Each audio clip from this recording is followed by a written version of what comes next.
happy Sunday, everybody. How's it going? How's it going? All right, some call it Fun's here. Gary's here. Fantastic. Martin's here. Flipping early. Kids are still up in the UK. Sorry, man. Just going to cut the grass. Guess that'll have to wait. I saved you, Gary. I saved you. You're welcome. All right, Marshmallow Man made it. How's it going? Oh, happy Sunday, everybody. This week is my birthday. How about that?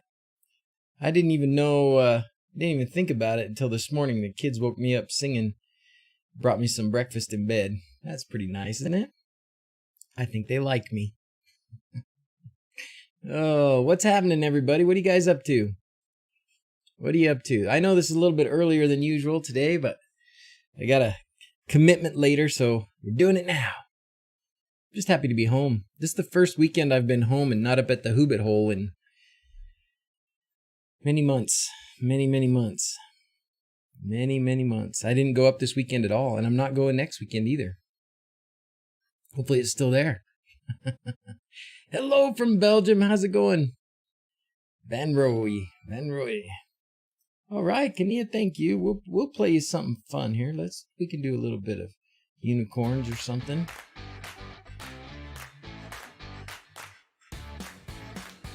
Tell me about your projects, fellas. What have you guys been working on? It's LED season, but I think we've already established it's always LED season, right? Hey, John, how are you? Thanks for being here. Tech Turtle's here. Blade's here. Fantastic. I didn't even have to say Node Red. Blade showed up. I'll let you know when you start your description discovery. So what they told us, the latest news is October 19th. So October 19th. Risto's here. How's it going? Show season time. It's Halloween time. That's right, Tech Turtle. What do you got brewing? What do you got brewing for Halloween? I know RGB Mike's got some crazy cool stuff. He's got like a big, huge dragon, a big, huge spider. It's nuts. Uh-oh. My Node MCU is getting very hot. Should I replace it? Tell us what you're doing with it, Gwen Evan. Tell us what you're doing with it, because they sometimes get warm. But if it stays really hot for a long time, you may not have a choice but to replace it. It may just stop functioning. But what are you doing with it? Because maybe there's some things you can do differently and make it not hot. Depends what you're asking it to do, probably. Is my culp ready? Still in the same spot it was. I got to get out and work on my own lights. I'm really tempted to take down the old stuff I had up and put up new stuff. Not blind with that laser. Oh, Tech Turtle's got a laser. Just running WLED with jumper wires. Are you running the power through it? Gwen Evan, are you running power through it? How many LEDs are you running? I mean, if you're running a lot of LEDs, it could get hot. If you're powering it, if you're trying to power the LEDs through it, if you know what I mean. Like if you're plugged it into USB and then powering the LEDs off of the 5-volt pin, that would work.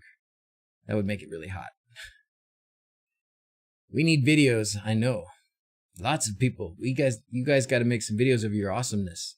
I want to see some of these cool light projects. Migrating Z-Wave network from legacy Z-Wave to Z-Wave JS.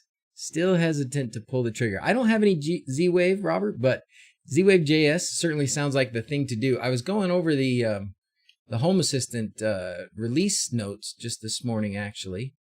And they did do a pretty cool thing here with USB discovery. So probably your Z-Wave hub device is USB, and it probably plugs into your Pi or your Blue or whatever it is that you're running Home Assistant on. They've set it up now so that once you plug in something like that, a Zigbee or a Z-Wave hub, it will auto-discover, and then you can just configure it. That's pretty awesome. Used to be you had to kind of go into the hardware and pick the device and some of those things. But early for the EU fans, thank you. You're welcome, Flicks My Switch. I did it just for you, man. Just for you. Thank you, Raspy. 16-foot 4 with a USB. My other Node MCU is normal temperature. Oh. Whoa. Okay. Gwen, so you've got your USB power coming into the Node MCU, and then you're powering the lights off of the 5-volt pin, and you're doing 16 feet. Yeah. That's the output. I think the output on those Node MCUs is usually maxed out at what, guys? It's like, I don't even think it's low. It's like 200 milliamps or something like that. And if you get above that, you're really pushing it. I'm surprised it's worked that well. Need to rename all my devices manually. Oh, that's a bummer. Few simple videos, but nothing crazy yet. I might throw one up later this week. Just get out there, just turn it on, Tech Turtle, and get out there with your phone. Give us 10 seconds of awesomeness. We'd be happy to see it. Thank you, Mike.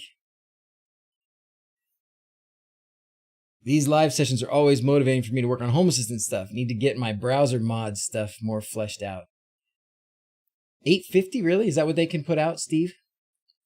850 milliamps? Is that what the Node MCU can put out on the 5-volt pin, or is that just what you've got it set to? That's what you set it to in WLED. I think it's less. Trying to mash up ESP Home TFT display with VLG GUI here. Wow. Van Row, that sounds awesome and very complicated. You're too early. I'm at church. I get the notification. Sorry, Piston. We'll try and stay on late. We'll try and stay on a long time for you. Rain, what are you trying to follow up? Following this up. Following up with what, my friend? What can we do for you? I have a couple of things that I've been working on that haven't worked out so well. So maybe I can give you all a challenge to try and get some of these things working. See if I can get it. Okay, if I get a 5-volt 10-amp power supply, is that okay then? Yes, but what you need to do is you need to run power to the LEDs that is separate from the power to the Node MCU. So you can power the Node MCU through USB, that's fine. Then you're going to need to power the lights from the power supply, and then just connect the negatives. So just take, from your power supply negative to the ground on the Node MCU, because they need the same ground. But if you're running, and you probably don't even need, I don't know how many LEDs per meter you have, you probably don't need 10 amps. If you're doing 60 LEDs per meter even, and probably most of the time it's 30, so 30 LEDs per meter, and you've got a 5-meter string, so you've got 150 LEDs, and you're going 0.2. What's 150 times 0.2? Hey, Google, what's 150 times 0.2? Or 0.02. Oh, he's not listening. You know what I'm saying? I don't think you need 10 amps. You probably need 2 amps or something like that, 2 or 3 amps, but you're probably just trying to, you're running a lot of power, a lot of actual current through very tiny copper tracings on that Node MCU board. So it's lucky it hasn't just burned up yet, but Faron, great question. How feasible is whole house PoE lighting, do you reckon, for like normal lights? I did not plant you in the audience, right? Let's just make that clear. I did not plant you in the audience, okay? 3 amps, thank you, Blade. Yeah, so the brightness limiter is set to 85, but it's still, even 850, I know I'm bouncing around here, sorry guys. Even 850 milliamps is a lot to pass through a Node MCU. Because I'm pretty sure the power output from those pins is only like 200 milliamps at the most. Somebody look that up real quick, because I know it's out there. I smell something fishy. I planted Faron in the audience. So let me answer that question about PoE lighting. I think it's very feasible. I do think it's very feasible. And I've been 9 amp power supply. Yeah, but you don't really need that much. You don't really need that much, Gwen. You don't. You could, if you had a 10 amp power supply, it wouldn't hurt anything. It wouldn't hurt anything. It'd just be more expensive than getting a 2 or 3 amp power supply. And you can always just keep the brightness, at 2 amps. You set your brightness limiter to 2 amps, to 2000 milliamps. Then you won't kind of overdo your power supply anyway. So, okay, back to this. Not planted. I'm planning my new house. Just caught land to buy. Oh, that's fantastic, Farhan. So I really do think that this sort of PoE lighting is a great idea. I think I don't know what other. I know some people have talked about other things. I've been using the LumenCache or trying to get the LumenCache stuff up and running. I think it's good. I think LumenCache has a good potential. I think right now Derek and the gang are, he's still, a gang. He doesn't have a gang. I think it's just him, and he works directly with the people that make his stuff, and he's trying to get some distributors here in the US and some things. So I think it's going to get to the point where it will be a pretty good thing. The thing that I think as far as power through those Ethernet cables is going to be fine, because you're going to use low power requiring lights. It's great to have the control on the same circuit and the ability to have sensors and things on the same wires. That's really pretty nice. So you can have temperature, motion, you can have a lot of that stuff you can do right through the same wires. So that's great. The wire is less expensive. It's less copper. It's easier to pull just because it's more flexible and things. You do need more of it, but because it's cheaper than Romex 14.2 and stuff, it's got a lot less copper to it, so it's going to be less expensive. It's going to be safer, because when you have to mess with it, it doesn't give you any power. It doesn't give you any voltage if it's not connected to something. So that's safe as far as changing lights out or messing with the wires or whatever. Adding new lights and things like that is pretty simple. It's definitely.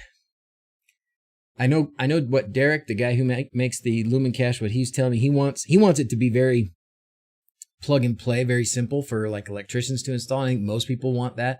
And for most people, the end result is going to be pretty simple. They're going to turn their light switch on, their light's going to come on. It's not going to matter to them. To the guys installing it, it's going to be a little bit of a learning curve. The labor on it, I think initially it probably is going to be a little more, because they're going to have a lot of connectors to put on. You got a lot of RJ45 connectors to put on the end of wires. But I think as more people get used to doing it, I think it'll go fine.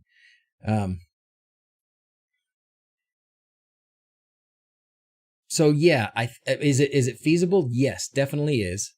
But I don't know about my house is worth a fortune in scrap copper value, Steve says. Right now, I don't know how ready it is for prime time, but it's definitely the future. Hi, baby. What's up? Can I get an audiobook? Yes, of course you can. Zoe wants an audiobook. Please hold. Do you have it? Are you signed in to us? Yeah, that's why I asked for it. And we don't have more credits? How much does it cost?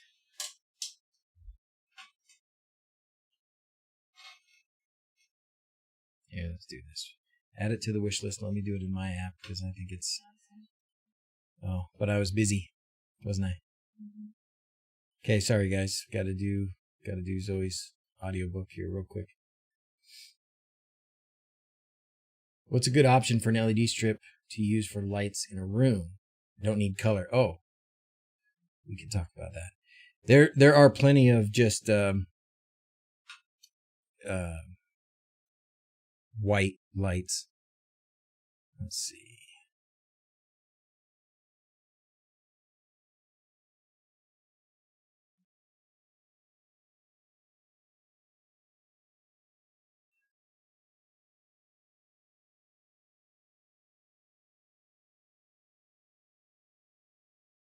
Really? The buy more credits right now?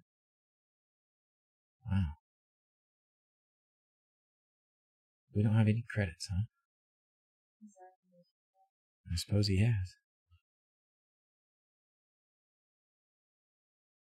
Okay.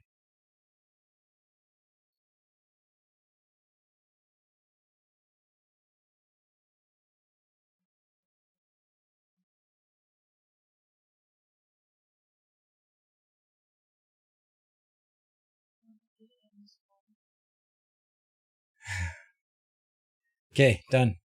Enjoy your library. Enjoy your new book. Okay. COB strips, yes. So let's talk about that, because that's one of the things I'm going to do here. So what I've got here is this is a COB strip.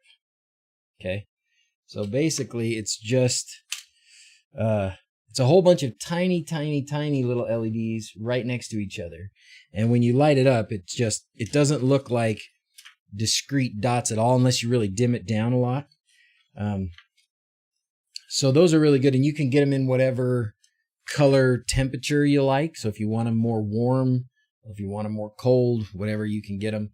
They usually just come in one, you know, they don't change, right? These kind don't change. Whoa, COB strips now? Neat. Yeah, COB strips. And I actually tested these out recently with my LumenCache. This is my LumenCache controller, by the way, for anybody who wants to know what to do. LumenCache.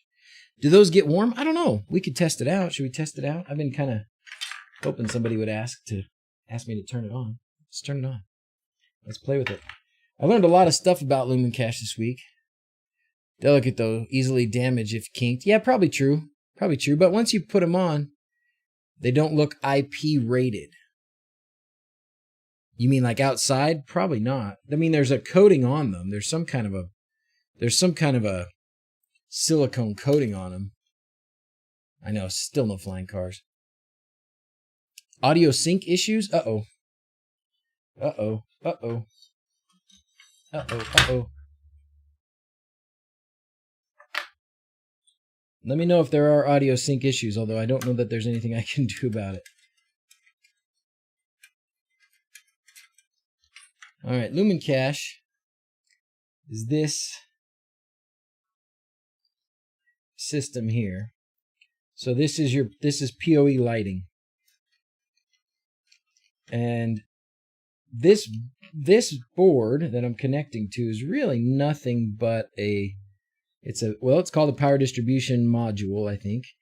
And that's really what it does. You put in your power supply right here, and then it puts out whatever your power supply is to everything else here. So right now I've got a 24 volt power supply connected to this. And then you've got, these are switch modules. So this is how you control a switch, or how you handle an input. Once you get the switch connected, this is what will be listening to those inputs, and also sensors, I think, as well. I'm not 100% on that, but I think that's also how you handle the sensors, the sensor data. I haven't gotten that far yet. Then you need LED driver of some kind or other.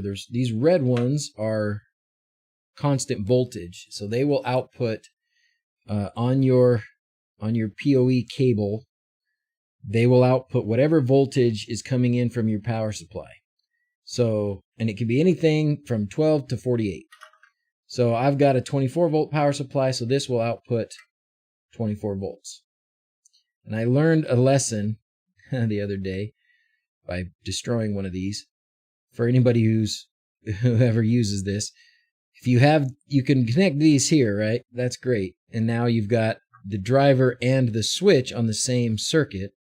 You can also have the driver on a different circuit and the switch on a different circuit. That means you'll have one wire, one cable that goes to your lights, and another cable that goes to your switch if you want. You could even have, each light have its own driver. It could get pretty expensive. And it's probably not necessary, but you can do that. But what I did was I had this plugged in here, and I had the power distribution module powered up, and I took this whole thing out and put the whole thing back in, and it went zap. Yeah, now no funciona. Okay. I like this. When you do this, you can put the switch. I think you can put it anywhere. You can put it in these are small wires. Yeah, these are pretty small wires. May wrap them in duct tape, but there's like no current here, guys. There's like no current, so it's okay. Relájate. There's no current. This is like, I mean, I'm gonna power up, what? I guess less than an amp. I'm gonna power up less than an amp worth of lights. Okay, so calmate. Besides, what fun would it be if I didn't blow something up? That's why you guys watch, isn't it? Okay, let's see. I did need a little thingy to connect these lights. Where did I do with it?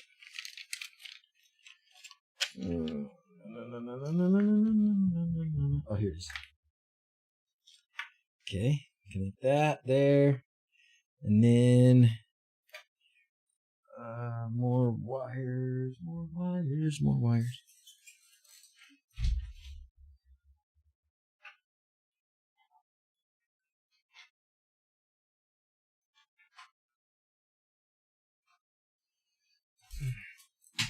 Morning, yeah. They don't look 15 amp rated. No, they're not. So the COB strip is 24 volts. Yes, Tech Turtle. But here's a beautiful thing. Oh, I didn't finish telling you something else. This driver here. Oh, I guess I can use one that's not plugged in. So this is a constant current driver. So you set this with these little pins here to put out a certain amount of current. And you've got four options. It's 75, 150, 300, and 600 milliamps. So that's what it will put out on as far as current goes. And this is set to constant current. So it will put out that amount of current and it will vary the voltage. So depending on what LEDs you have connected, if it only needs 8 volts to get to that current, it's going to give you 8 volts.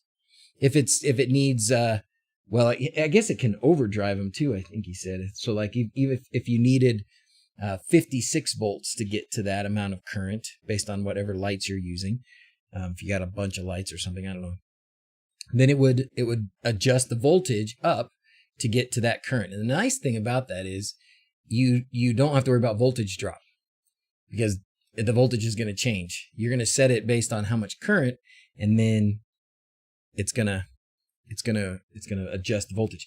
So what I did earlier to figure out like, okay, where should I set my current value? I connected the lights, the LEDs that I'm going to use. So say I'm going to put in a light fixture, and it's going to have 3 of these tiny little COB lights. And that's the other thing. If you're going to use constant current, you have to use like bare COB LEDs. I just got some new ones. I'll show you, but I'm not going to touch them because Sir Goodenough said don't touch them.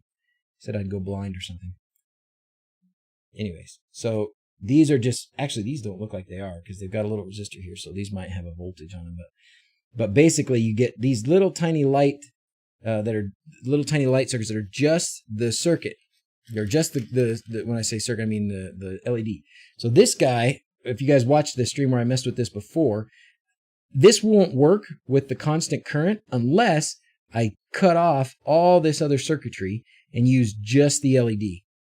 If I use just the LED, then it works. So what I did was connected this. I put it on my bench power supply, and I adjusted the voltage until I got to about whatever it was for current. I can't remember what it was. So then I knew, okay, I can put X amount of current through these. Hair will grow on your palms. That's right, Sir Goodenough. See, I knew I learned that from somebody. So you can get an idea if it doesn't tell you in the information on the little LED COBs that you get. You can measure it and say, okay, well, this particular light set up as I have it with these 3 bulbs on it, or I don't want to say bulbs, but these 3 circuit boards, these 3 LEDs will use this much current. Okay, then I can set my current driver to that much current, and that's what it will give. And the lights will be whatever you want. They can adjust. These are pretty cool. These little switch boxes here, because you can, with this little button here, you can adjust. There's like 10 different modes that it will do for switch. The one that I've settled on is a mode where you connect it to a momentary push button, and when you push it, it toggles. If the circuit was on, you push it, it toggles it off. If it's off and you toggle it, it turns it on. Okay, toggle. But if you hold it, it will dim or it will brighten. If it's less than 50%, I think that's how it went. If it's less than 50% bright, it will brighten to 100. If it's above 50% and you push it and hold it, it will lower till it goes off. So it's really cool, because then we can have in the house, we can have just little push buttons. And I would like to have some really creative little push buttons. Still got to work on the misses on this, because that means I have to make push buttons that will hold up to abuse. But with little push buttons wherever in the house, all you have to do is tap it and it'll toggle, and hold it and it'll brighten, hold it and it'll dim. I mean, it's pretty cool. I played with this and it works pretty good. Disappointed we didn't get to see flames when Quindor's stream Friday, but it sure was funny. Oh, what did he do? I gotta watch it. What did he do? Watch Quindor's live stream. He smoked a bunch of wire a couple days ago. Oh, really? Oh, what was he doing? Fred Owls. Did I have issues with the audio reactive WLED? I had 2 controllers flashed with version 12 of audio reactive fork. Had all kinds of issues with my network. I only have the one, and it's been running pretty well. It's actually this one. And it's been running pretty well. I don't really have any. I can change the effects. Oh, you can't see it.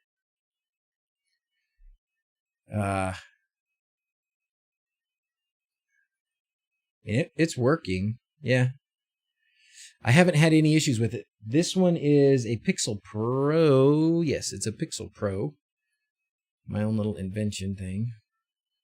But no, I haven't had any issues with it. Sorry. So what do you mean issues with your network? Like, do they just keep falling off? Maybe it's the controller. Hopefully you didn't get it from me.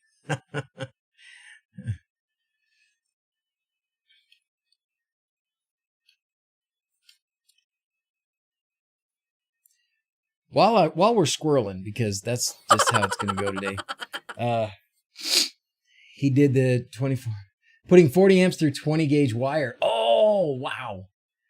Oh, that's awesome. Oh, I would have liked to have done that. Z-Wave has a toggle you can use for that. Quindor's wife would not approve. You're creating Morse code for controlling lights in your house. Raspberry Pi 3 trying to do Hyperion. Lights will not turn on. They turn on with an Uno, so I know they work.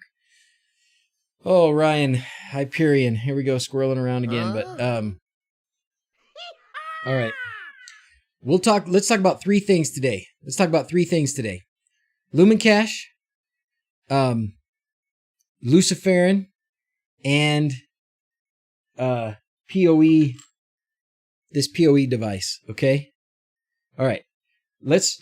I'm sorry. I will focus. Okay? I will focus. Did I ever put that stay on target? I meant to put the stay on target one in here, but anyways, okay, so we're going to focus for a minute. So let's get this LumenCache thing running for a minute, and I'll just kind of show you how it goes together. Let's see. I will need a couple of other little jumper wires. I could have had this set up ahead of time, but I didn't know what we were going to do. And since somebody asked, gives me the excuse to play with it.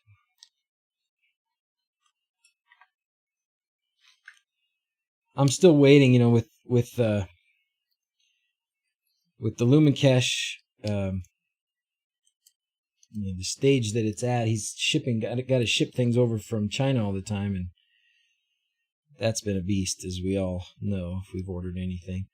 Though I have noticed that they do get small stuff over here pretty fast. Like, I think they're just throwing stuff on the airplanes because they know the boats are boats that they put on the ocean months ago are still trying to land. All right. So we're gonna hook this up to the constant current circuit here. Okay. So we got the constant current circuit here. Let me turn it around this way. All right. So we're hooking up to port number 1 right here. That's this one. And then we've got this little guy on the other end, which basically just kind of separates out the power. So the way this works, the blue and the brown pairs are the power. So I think blue is the positive and brown is the negative, I think, for the 48 or the 24 volts coming in. Then you can, if you can't really see it over here, but it's got this little JST kind of connector over here. And because I've got this guy, it also has a 12 volt, very small amount of power, but 12 volt output here you could use for sensors if you needed to power other little tiny accessories, not for powering lights, just little accessories. And then it's got the D plus and D minus, and the D plus and D minus are, I think they're the orange or they're the green. Check my notes.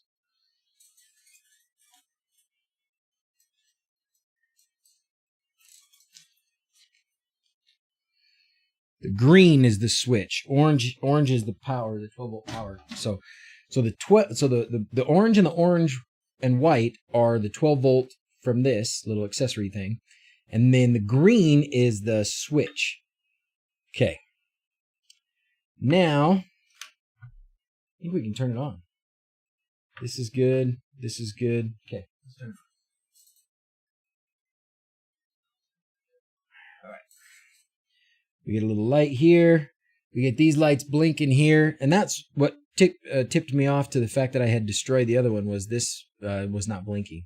So I had destroyed it. And that came from taking this whole thing off and putting it back on all at once while this was powered up. Bad idea. Okay. So you count these, and it should be 6. 3, 4, 5, 6. Good. It's 6. 6 means that the toggle is going to work no matter what you do. So I have one of their switches. I only have a few of these, but I have one of the switches, which really is just a couple of momentary switches inside here. And plug it in, and this will turn on this COB strip over here. There you go. See? And I can adjust the brightness. Let's see, if I turn it on, if I hold it, it's dimming. You see it dimming? Slowly dimming? It is slowly dimming. I can see it. If I take it off and hold it again, now it's getting brighter. Okay. So pretty sweet, right? Pretty sweet. Pretty awesome. The same would work because these are 24 volt lights. Okay, because these are 24 volts. They're rated for 24 volts, and this is a 24 volt power supply. I can just as easily hook it up to the constant voltage controller. Okay, if these were 12 volt lights and I hooked them up to the constant voltage controller and I had a 24 volt power supply, then the lights would get 24 volts and they would probably go poof. So number 5, that's here. Okay, and I should get 3, 4, 5. Oh, let's see. 1, 2, 3, 4, 5. Okay, I need it to go up one more. So I push it one time. 1, 2, 3, 4, 5, 6. Now it's going to do what I want it to do. Okay, so now I press this and it gives them 24 volts, and they're a lot brighter. I hold it and they'll dim. There they go. Dimming, dimming, dimming. Yes, you see? Okay, it looks like they only dim. It looks like they don't dim all the way to 0. And then if I hold it again, they'll dim up. Dim up. That's not what they do. And then press the button and turn off. Press the button, turn on. And they'll turn back on. It remembers where it turned off. So if you dim them and then turn it off. Oh, I'm supposed to turn it off. There it goes. When it comes back on, it'll come back on at the same spot that it dimmed it at. It looks like it goes up before it goes off. That's weird. So it's dim. It goes to 100%. Then it goes off. Huh. Anyway, So that's basically how this LumenCache system works. And it's all running on this. This is, well, I don't know what this is exactly. It's probably Cat 5, but you can, now what I didn't do yet was adjust this, right? Let's see, let's make it so that it's bright as it's going to be. Okay, that's dimming. So it's as bright as it's going to be. Now, I can play with are these getting hot? Somebody asked if they were getting hot. No. It is quite a slow dim, isn't it? Curious how hot they get? Okay.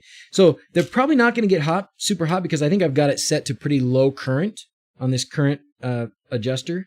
But I can adjust the current. I could just play with these switches that are on the controller here.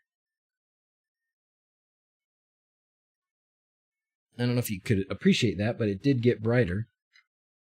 So that's bright. Okay, so that's probably max brightness. So I'll leave them for a minute and see if they get hot. Watching those cobs on the reel, lots of heat potential, yeah. I know, especially rolled up, right? I know. You wouldn't leave them like this, but does a double tap bring it to full brightness? Maybe that's what it is.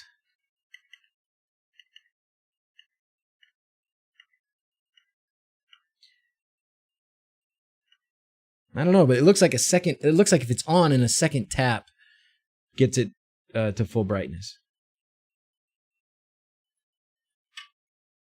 They're really not getting hot.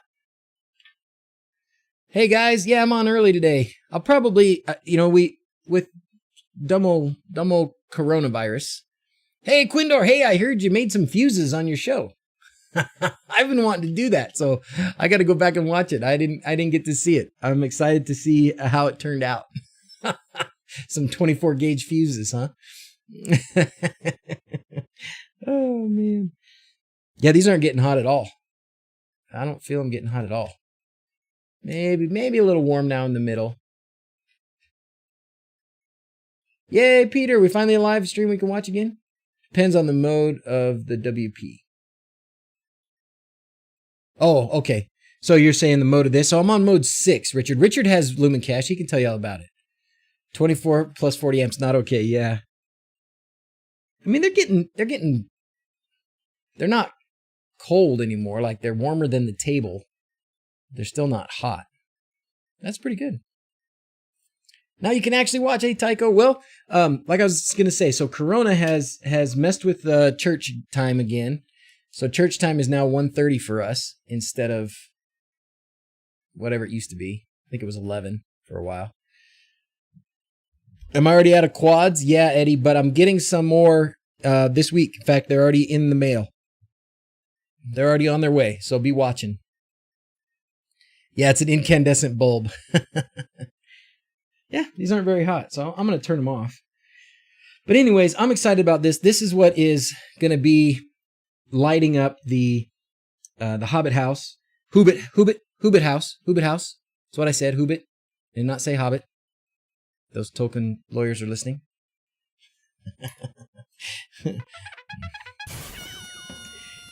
But this is what's lighting up that house. And can they be pre-ordered? No, Eddie, they can't. But the best you can do is go in and on the website and put your email in. And then when they come in, you'll get an email. I think I'm getting a couple hundred. So it should last for a few days at least. You got a link to the strips? Let me find them. These are, I can tell you what they are. They're just, oh gosh, no, it just, everything's falling all over the place. These are BTF lighting, 24 volt, 480 LW. IP30, non-waterproof, 14 watts per meter, warm white, 3000K. Starting your first Christmas light project soon? Love the videos. Thank you, Caleb. Thank you. This is the time of the show where I talk about how guilty I feel for not doing new videos in a really long time. So there we go. So LumenCache. I don't think there was much else I wanted to say about that other than I think I got a good handle on it and I feel prepared I just need to get enough of the equipment. I don't have enough of these switch drivers or the LED drivers. And I have a gateway. I have this gateway, but it's going to be a little bit of work to try and get that thing working. But that's basically how you would interface with like Home Assistant or anything. Oh no, don't buy the generic analog LED strips. Get something with at least CR190.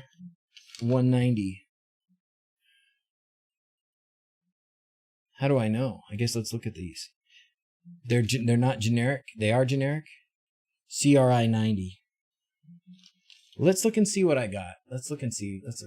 This was on AliExpress.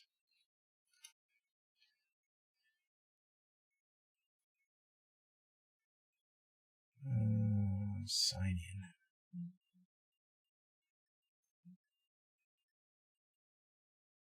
My orders. RA90. Oh yeah, it does have it. It says RA greater than 90. It says RA greater than 90 on it.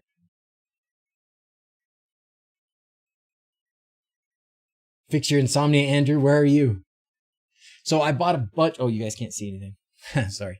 I bought a bunch of these. I just playing around. I bought a bunch of these just COB lights just to play with and to try and come up with ways to make my own lights on this. Gosh, I bought these a long time ago. Should at least be fair. I mean, BTF Lighting, here they are. BTF Lighting makes good stuff, don't you think? I seem to have good luck with them. So, who was asking Tech Turtle? This is here's the link. Oh, actually, I think I can get a, oh, cool. There. Hey, now it's an affiliate link. Sweet. Sweet. Seamus, what's up, my man? How you been? Is this what happens when I come on early? I get all the goodies. I get all the oldies but goodies. We got Peter on, too. A bunch of fellas we haven't seen in a while. Color rendering index shows you the quality, the white light they output. Oh, okay, cool. Analog stuff is different specs you need to watch out for than digital stuff. Oh, I got you. Okay, cool. Well, thank you for letting me know. I think, what did I end up with? These are the 360. These are 480. They're not even listed on here. I think I probably got these 24 volt 360. They say 480. They don't say 360. Anyways, I probably have. So one of the things that I have to look at is the watts per meter. Watts per meter, and 360.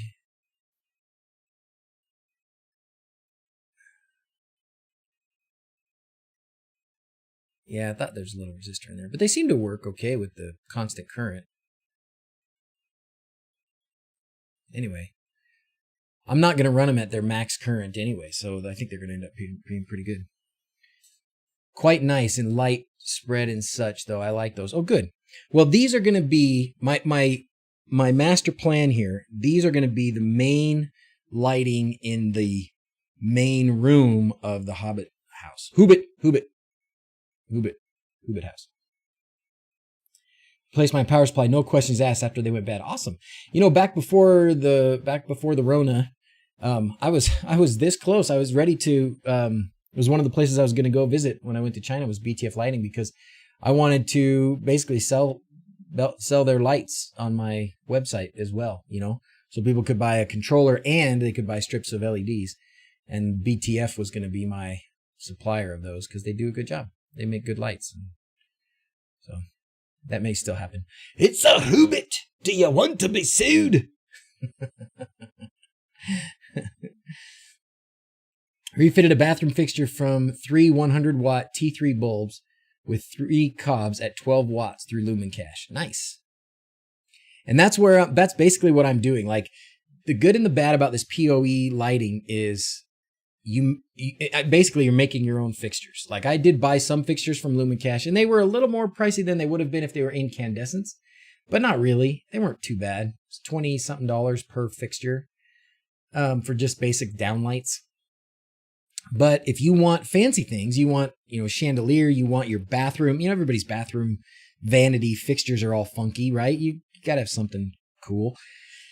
So you can get the fixture, you get the metal and the wire parts that's ready to take incandescent or these LED bulbs that we have, which are really, they have the voltage regulator right inside them, right? So they take 120 volts into each bulb, and then they change it to 5 or 10 or 12 volts DC and power the bulb.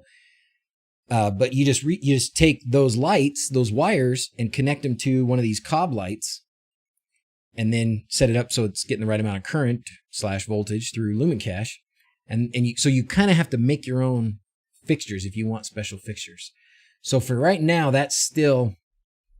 I thought you were kidding about who. No, yeah, I'm not kidding, Mike. I'm not kidding. They told us you cannot use this word. Anyways, okay. Gotta go. See you, Tech Turtle. Thanks for being here, buddy. Get us some of those pictures of Halloween. Get us a couple of seconds of video. You can wait till you're done, but we want to see it. It's gonna be awesome. If you have LEDs with added resistors, they still work with constant current driver.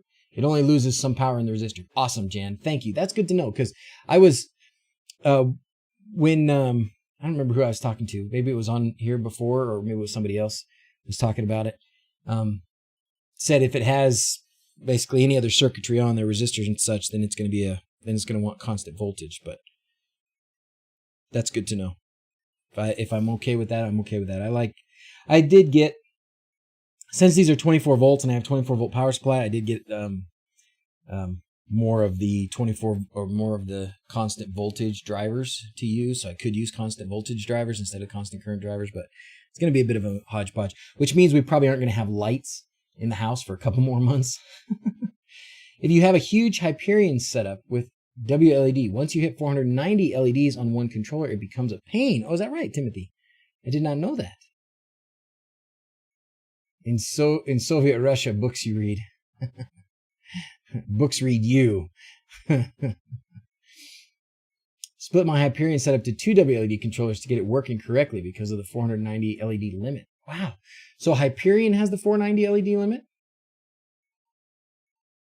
That's right. And Sir Goodenough has created, thank you, sir, for reminding me. Sir Goodenough has created a Permatrack posting location in Discord. So if you've got Permatrack or just a cool setup of some kind or other, I'm collecting pictures. I want to lots of pictures of what you guys have done. You got your Permatrack, your Did You Knows, whatever. You put your LEDs up. You made it look awesome. Share with us your pictures. Because I love seeing what people are doing with it. Makes me happy inside. Okay. The UDP packet size. Oh boy. Okay. All right. So let us move on. We've gone through LumenCache. Any other questions on LumenCache? I'm very happy with what I figured out how to do. I'm waiting for more actual equipment, more drivers, more DMs, which are the switch modules, and then I'm ready to put it up. I'm ready to install. I mean, I've got everything installed up there. Yuna, thank you, buddy. I'm ready to install it. I just got to get it going.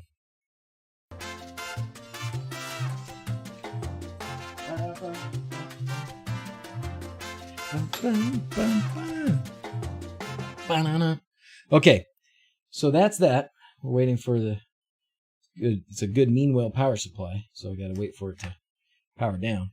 Okay, so we're going to move all of this LumenCache stuff out of the way now.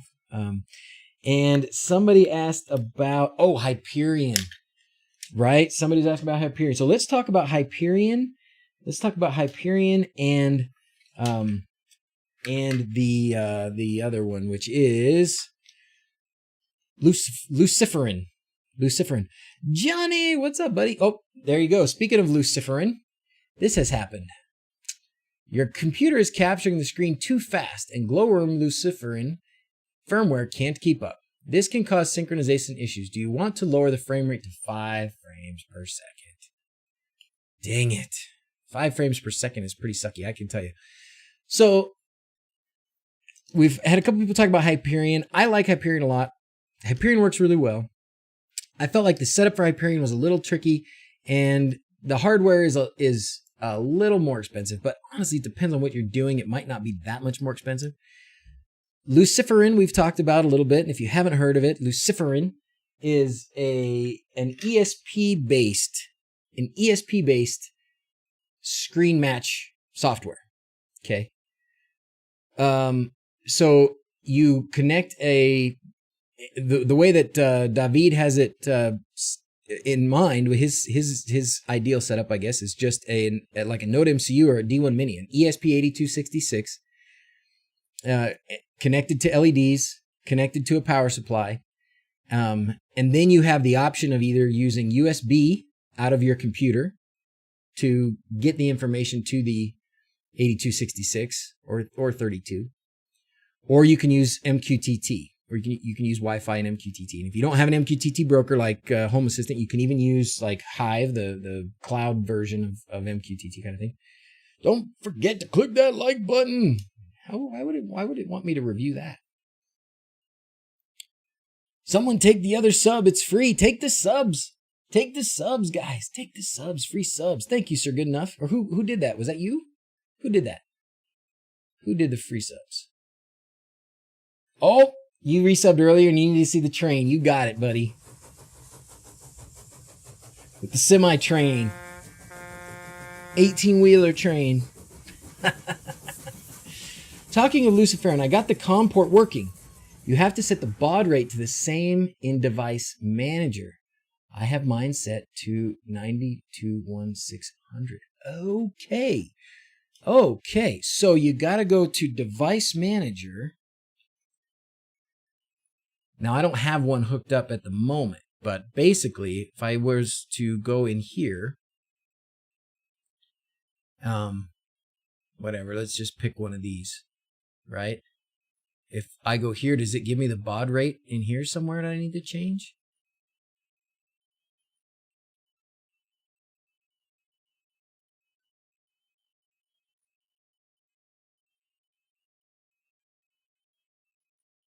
I'm just looking to see if these are, if it gives you something simple.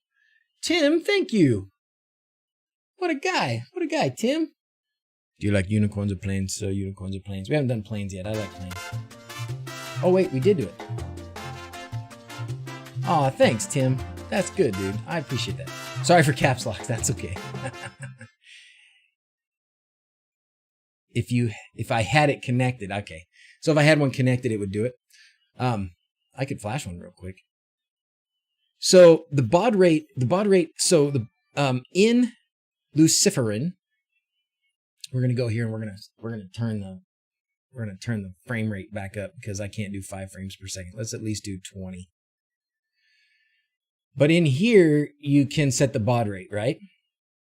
So right now, mine are working off MQTT on this computer. Now, I had some set up on Zach's computer, and I could not get the USB to work. I did get it to work once on my PC, and it was using a modified Pixel Pro, but I could not get the baud rate to work, even using the Quinn LED ESP32s, which should work. So that's something I didn't try. I'll have to try that. Super chats are great, but YouTube takes 30%. Next time, do Patreon and let us know here. Thanks again. Oh, thank you. Thank you, Sir Good Enough. Man, dude does so much for me. So much. What can I do for you, Sir Good Enough? What can I do for you? The baud rate is default 9600, which is too slow. Okay. So when I connect this device in the device manager, the baud rate is automatically 9600. Okay, let's play with this. Do you guys have a minute? Do you have a minute to play with this? We could just use a D1 Mini, right? Or should we use an ESP32?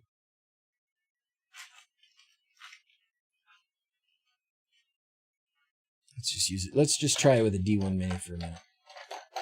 Or a Node MCU here. I got a Node MCU. VAT and all that stuff. What's VAT? Get me a page button. You got it. You got it. 8 millimeters, 10 watts per meter. 10 millimeters, 15 watts, width 360, 580 PTI. So that's what I ended up with the 10 millimeter. Oh, the tax, yeah.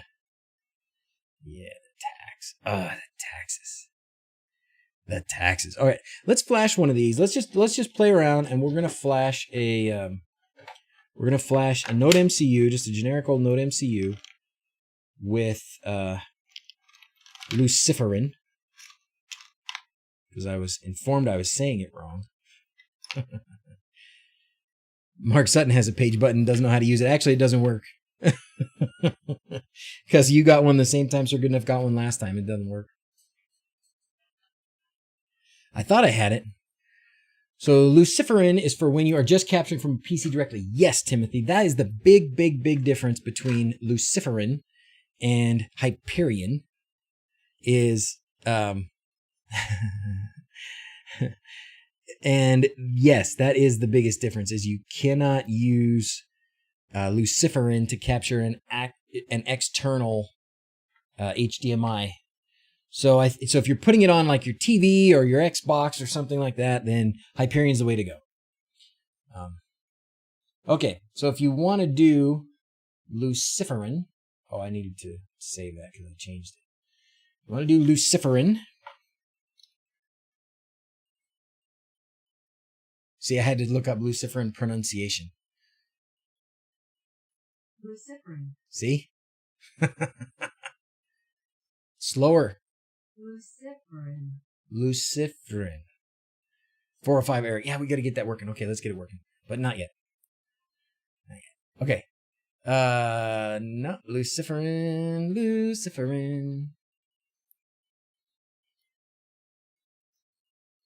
Luciferin bias lighting. And if we go to the GitHub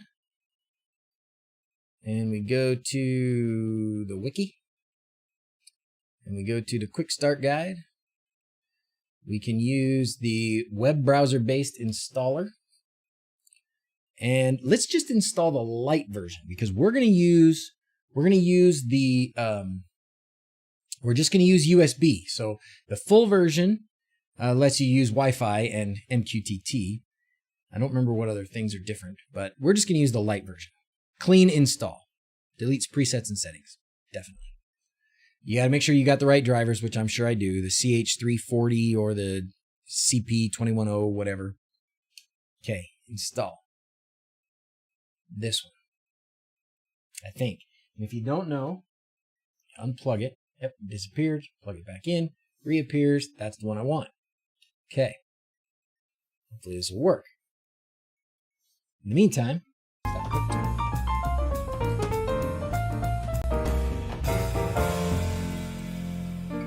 I did not see Paul Hibbert's video. How did he do the Michael Jackson stairs? Can it capture an Android TV like Ambilight boxes or like Hyperion with the Android TV app?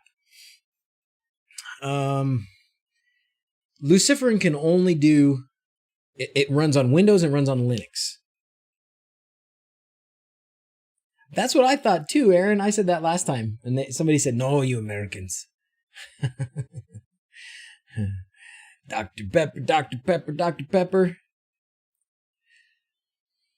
This should be working. This is concerning me. Maybe it's because it's slow. We'll see. One more thing I did. I uses the Windows Update driver for the COM port, not that one they gave you. Oh.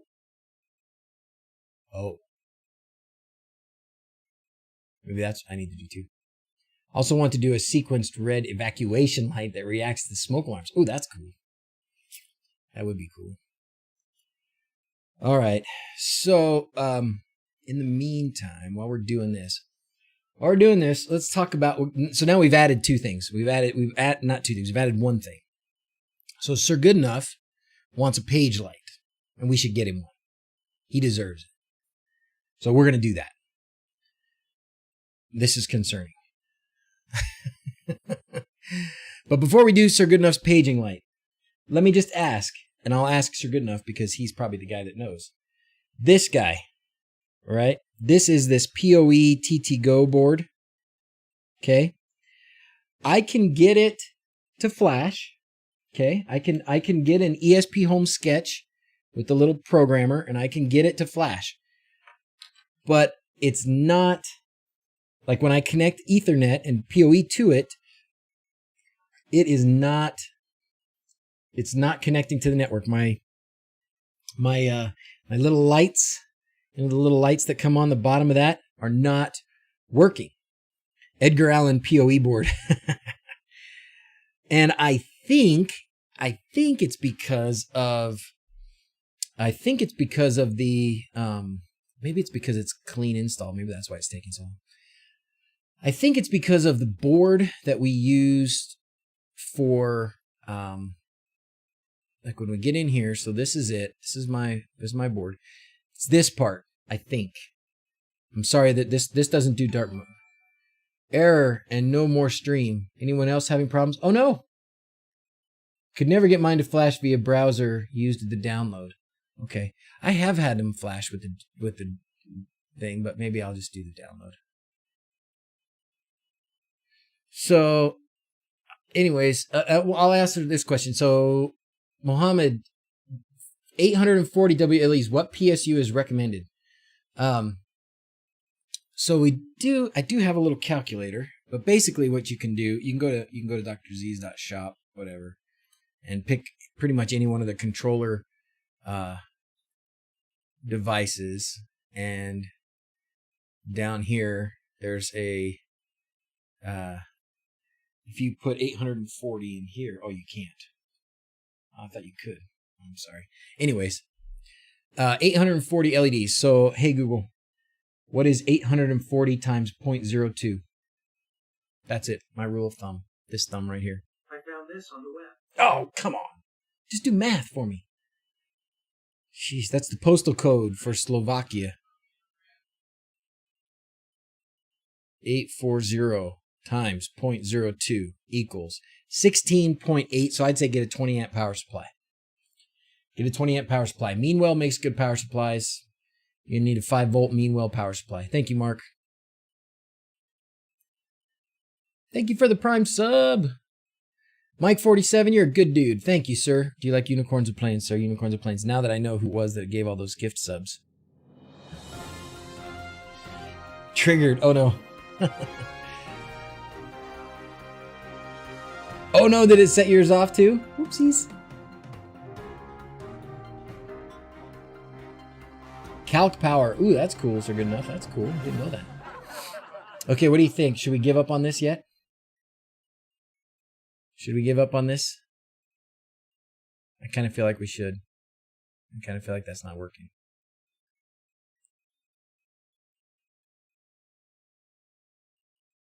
Did I ever look into the... Hey, Ikafar, no, I didn't. I have not looked into this, to the Sonoff HomeKit thing. So sorry. Yeah, I think it's broken too. Okay. Let's just stop. All right, well, we'll do it the old-fashioned way. We're going to go to this. Hopefully I have Luciferin ESP8266 Lite. Here it is. I don't know how old this version is. So let's download the newest version just in case. Because it might be old. I don't remember when the last time I downloaded it was. Download the firmware from here. User favorite. August 10th. Yeah, I think I've seen this one. Okay, for this particular example, we're going to try Lite in 8266. So we'll download this. We're going to put it in my Luciferin folder, and we are going to overwrite the old one. Now we'll go back here. We still got that set up. We're going to browse to Luciferin. And yeah, that one is not the one. Not the one. Where did it go? Oh, it's because that's WLED. I'm a dope. There it is. Light. Okay. And now a flash. Okay. I was looking to maybe rewire my house next year, so I was thinking of going towards PoE lighting. You know, I like it. I like it, Brendan. I think it's the right thing. Jay After Dark. Oh man, we were doing the, what was it that doing a try and flash? It seemed to be stuck on initializing it for a long time. But James, we talked about Luciferin, not Luciferin. We talked about LumenCache. We talked about LumenCache some more at the beginning, and I figured out some things, and I'm very happy. But I was thinking of you as I was thinking I want to talk about this. Okay, Flash is complete. Okay, so now we should be able to go to the device manager, and we should be able to find this device. I don't know which one it's gonna be. Let's not look there. Let's look at the ports. This one. This one. COM6, right? So let's look at the properties. Port settings. Yes, bits per second. There it is. Whoop. Whoop. Oh, that's as fast as I can go? It's not very fast. Well, so then the next thing we need to look at is Luciferin. Firefly, Luciferin. Best 5-channel RGB-WC analog controller plus flashable for WLED or CSPM. Don't have build from scratch. Oh boy. Quindor, do you got the answer to that question for Riley? I don't. Okay. So now we've got another, I want to do another, how do I start another instance of fire? Oh, I know what I need to do. This is going to screw things up a little bit for me, but that's okay. For you guys, I'll do it. What I need to do here is I need to go here and say I have triple display. Now it's going to give me the opportunity to have a third Luciferin. Eventually. Boom. It's all broken. This is the issue sometimes that I have with Luciferin, is it does tend to be a little bit funky, but I can't say Hyperion's any better. It does the same thing. Uninstalled driver, can't remember all the steps. That baud rate usually is set in firmware itself and the connected software. The Windows setting usually don't change that. Oh, really? Okay. All right, so this is what I want to do. Oh. Okay. Thanks. It's probably something bad. It's usually bad. Okay, I'm gonna listen to that. Oh, that's lame. You can throw it away. I think as long as the baud rate is higher than 50,000, you'll be okay. All right. Okay, well, let's go into this this Luciferin. Now, this is going to be the middle display, center display. All right. It doesn't really matter, except we want to turn off MQTT. And then we're going to go here, and we're going to pick COM6. And here you can change the baud rate. See that? You can change the baud rate. But the baud rate, like, I don't have that option over here to go that high. 500,000. I don't have a baud rate option of 500,000. I don't even have that 2, 3, 400 over here. So we'll go to this, okay? We'll see what happens. Now the trouble is I don't have any lights connected to this. Display, I don't remember which display is which. Doesn't matter. This is going to get it all screwed up. And it should show it here. Oh yeah, there it is. No, that's the right one. That's the baud. No, that's the other one, the left monitor. Okay. Well, let's save and close and see if this third one shows up. So it's a little tricky getting this running sometimes. You see what I mean? Don't think I did try unplugging it in again.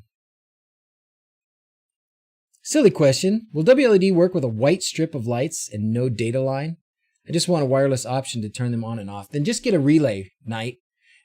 That would be a waste to try and use WLED for that. All you need is like a smart switch. You get a Sonoff Basic is going to give you a Wi-Fi turn on, turn off. And if you want to run power through it and you just want to use 12 volts or 5 volts or whatever, then get the Sonoff SV. That's $5.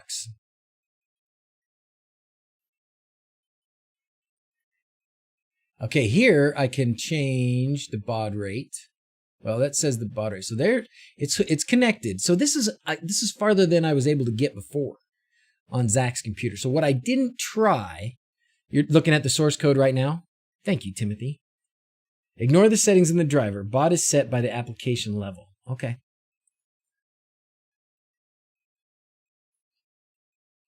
Well, this is working okay. I could not get this to work with the boy's computer. And it was driving me nuts. It was driving me nuts. It just was not coming up. Anyways, it seems like, I mean, best I can tell, it's working now. So if I were to hook up some lights to this, it would probably work. It's probably a Windows thing. Yeah, I'm not surprised. Freaking Windows. Flippin', flappin' Windows. All right, let's just hook up some jumpers here. Let's hook up some jumpers here. And then after we play with this, after we do this, then it's Sir Goodenough's turn. We're gonna get into Home Assistant, and we are going to get Sir Goodenough his paging light. I probably have to do a bit of it off the screen though, so you guys don't all get access to the paging light.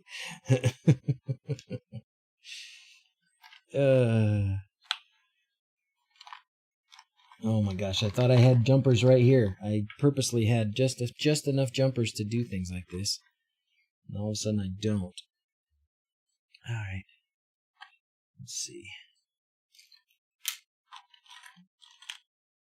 Oh, I know what I need. You got. That work? No, that won't work. Will that work? No, that won't work.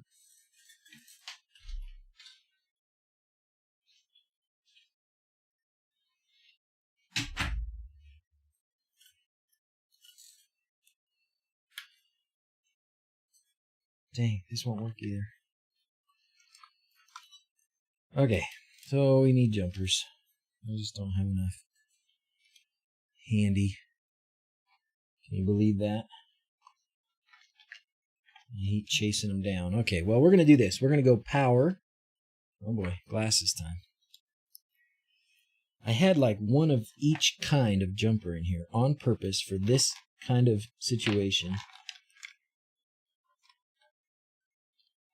But that's okay. We are going to survive. All right. So the default pin, you got to look at this, and the default pin is 2, GPIO 2. You can change it right here, which is pretty awesome, but we're not going to do that right now. We're going to let it stay as GPIO 2, which is D4 on here. I am pretty sure. It's been a while, but I think I remember that much. So that's D4 on my Node MCU, and then going to connect to the data on this strip of LEDs, and I am just powering this through the Node MCU, which I told somebody earlier not to do, but we're doing it this time. I'm going to use the ground here and go to the ground here, and then I'm going to use the 5-volt power here, which is going to be the VIN. Even though I shouldn't, but I'm gonna. Okay, and then boom. Okay, so now we got white. It's just white lights. I wonder why. Anyways, let's go in here and let's turn them off. Nope, it's not working. Nope, not working.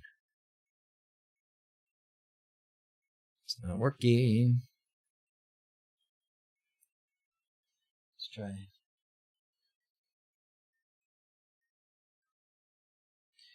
Oh, this came disconnected. Maybe now it'll work. Nope. So this is the same problem I was having. It's doing the same thing. So it's just not communicating. And now it's not showing up there. Now it's not showing up there.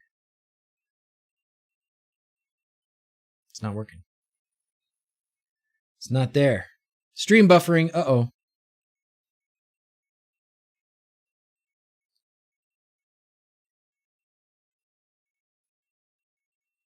Yeah.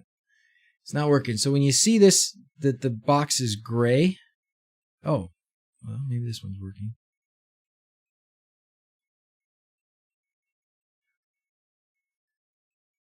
I just want them to be, even if I could get them solid color there, but not on this one. But not down here, it's not.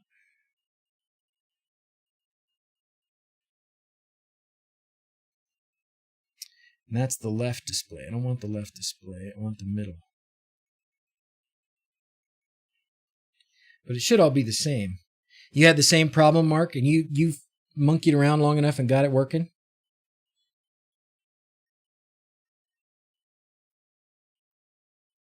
Still says COM6. Now it's showing the device here.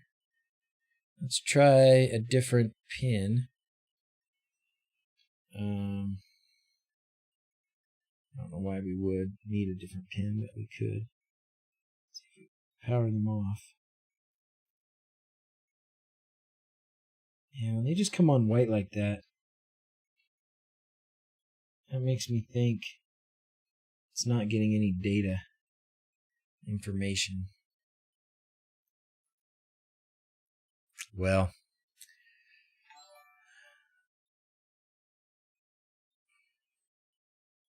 so the center is that one, the left is that one, and so the right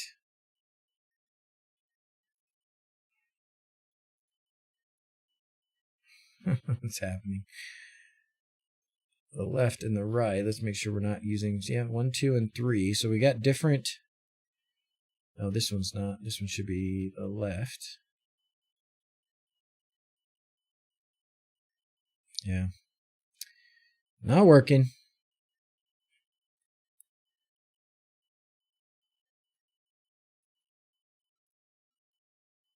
I don't know.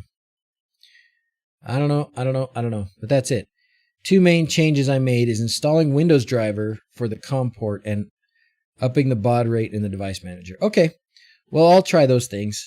I won't do it now. We tried, we failed. I couldn't even get his to work on Zach's computer. I couldn't even get it to work all over MQTT, and I didn't know if perhaps there was a topic issue. Maybe I was causing problems because they were. I don't know how the topics worked exactly, and anyways, I just wasn't getting any information, so it was kind of a bummer. Because I really like this. Luciferin. And it works most of the time on my PC. It works just fine. Thank you for all the subscribings. Let's do some unicorns. Those are my favorites. Got to go back here now and set this back to just dual display. But Luciferin is something that's worth using. It is still DIY-ish. You still got to hack with it a little bit, play with it a little bit. If you can get the USB to work, great. If you can't, you can try MQTT, which is usually what I'd use, and it works pretty well. Issues with MQTT, this is why I really wanted to get the COM port working. Yeah, me too. Well, I mean, I got the MQTT working, but I really do want to get the COM working. And now it's like going to be pretty jacked up for me probably for a bit. Oh no, let's see. It's going to come back on and work. Hey, it's working. Well, that monitor's working. The left's not working yet, but the right's working. Anyways, it's fun. USB would be lower latency though, right? You would think so. You would think it would be pretty good. It would be pretty fast. It should be pretty fast if you go straight through USB. But what I really want and I know I've said this before, and I'm working towards this goal. What I really want is to be able to plug in a USB-C into the computer and then into an ESP32 device that's connected to the lights. And with USB-C, you should be able to get, I mean, at least with, we're working on doing it on the Pixel Pro, and we're hoping we can get like over an amp worth of LEDs powered. So you should be able to have like 75, 80 LEDs, which should be pretty good for this. And all you would need is one cable. You plug a USB into your computer, you plug that USB into the ESP32, and then you plug the LEDs into the ESP32. And you don't have to have separate power. You don't have to have anything funky. Just one cable, and then turn it on, and it should go. That's what I want. It's much more direct than feeding the broker first. Yeah. Okay. Why do I have two instances? Because I have two monitors. That's why. And it doesn't seem to be working on my right. Nope, the right monitor, or left monitor is frozen. The left monitor is frozen.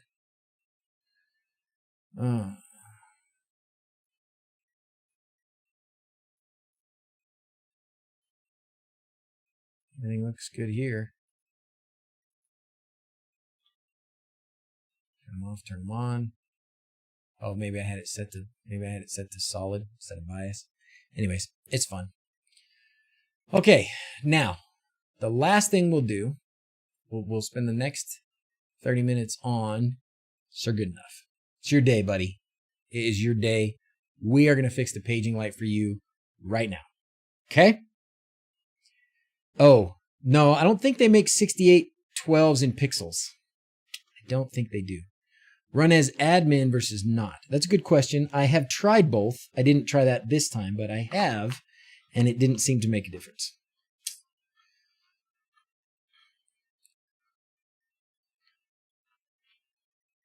And I don't know exactly what I'm doing different than David, who's the developer, because he's got it working.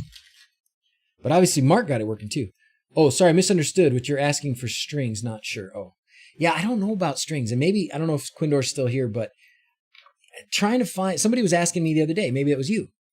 Somebody asked me, I don't know if it was Discord or if it was an email or something. But somebody was asking me about that the other day for an RGBW pixel, and I don't know of any. I don't know. You should be able to get 3 amps out of a USB-C. Yeah, good. I think what was limiting us was the power of the the handling of the handling of power in the Pixel Pro was limiting us to a 1.5 amps. But if you could get 3 amps through it, that would be even better. Maybe we should make it so that that's what it does. Anywho's a what's it? All right, let's get Sir Good Enough's paging light working. So we're going to go in. Aren't readily available. Yeah, I was hoping that wasn't the case, but I certainly had not been able to find them, and I had not seen them or heard of them. Strings, and there is some. Can't post the links here. Oh, post it in Discord, Aaron. Post it in Discord. Let me put my jumpers back where they belong so that I know where to find them next time. All right, there we go. Okay, and dev boards. Okay, I'm so organized. You guys would be so proud if you could see my desk. All right, Sir Good Enough is gonna get a paging button. So here's how you do it. This is how I did it. Let's see. I wonder why it's not working. I did set up a webhook. So you set up an automation. So let's go to supervisor. Wait, nope, that's not where it is. Configuration. Yep. And we're going to go to automations. And I did set up an SG paging DrZzs. You see, it does exist. If I run it, it does it. It works. Like, it makes my desk lights go boom, boom, boom, boom, boom, boom. So I know he's calling. So let's check it out. So SG paging trigger is a webhook, and the webhook ID is SG paging. Okay. I don't need another trigger. Sorry, I shouldn't have done that. And then, oh, I could put the conditions, add a condition. State, entity is going to be DrZzs. Device tracker, attribute, home on the range. Oh, this is weird.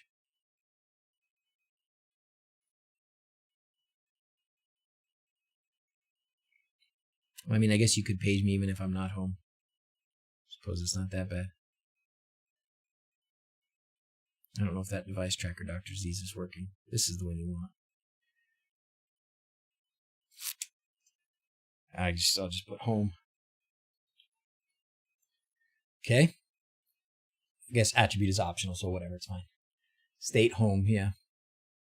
That's all I need. Okay, and then action, call service. And then I'm having it select option, and desk LED presets is the select, and low health, because it's like, it like does a heartbeat. It's red, it goes boom, boom, boom, boom, boom, boom. Like I've been shot, you know, in a video game. And then after 10 seconds, it turns back off. Goes back to what it was. Assuming the link is copied correct is a 405 error. Okay. So, now the part I have to hide. So the next part of this is going here and doing you got to go into, Home Assistant Cloud. So I'm going to take this off the screen so you guys can't see it. Sorry. So I go into Home Assistant Cloud. It's going to show my Nabukasa stuff. It says I'm an active user. It says it's connected. It's giving me this Home Assistant Cloud link. You can't see it, right? Oh, okay, good.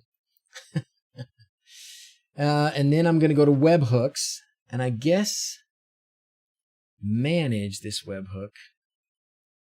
I guess I could try. Let me try. Maybe I didn't copy the whole thing. It says copied to clipboard.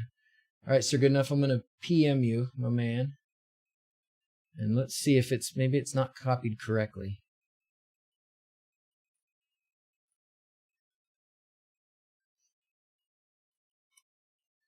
Okay, see if that's any different. Oh, what are we fixing today? Incoming friend request, of course.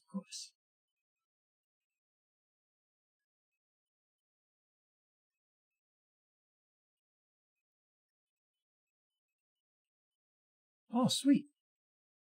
Yeah, James, do it. You need my address?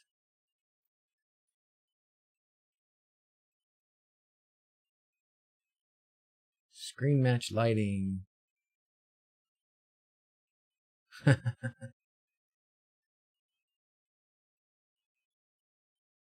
Okay, I see somebody's got some information for me in the screen match lighting too. I'll read up on that later. All right, what do you got? 405 means you're using the wrong method to call, like get when it wants a post. Oh.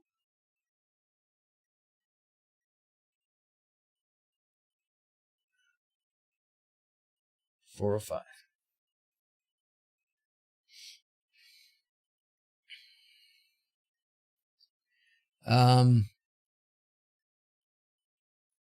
Well, are you doing it as a get instead of a post, maybe? Let me see if I do it.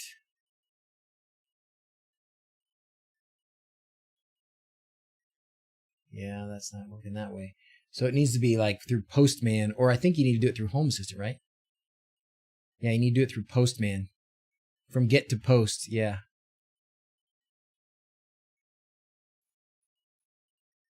So good enough. I think this is the first time there's been something that you didn't know. Didn't mean to stump you. Okay, I think you can do it from Home Assistant also. But yeah, Postman is one way to post it, but I thought there was a way.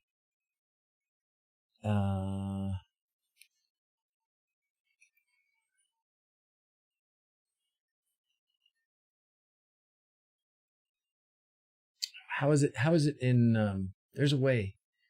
You can do it. If it requires post, you cannot do it in the browser. Yeah, I think that's right.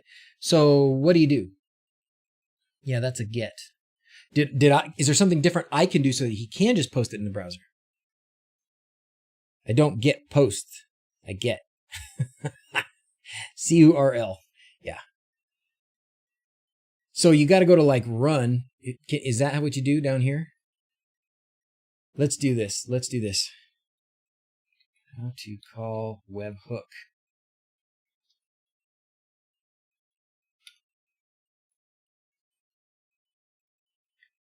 From application you want to send the data, use the URL in the WebHook section of the application you want to try. Choose what type of events.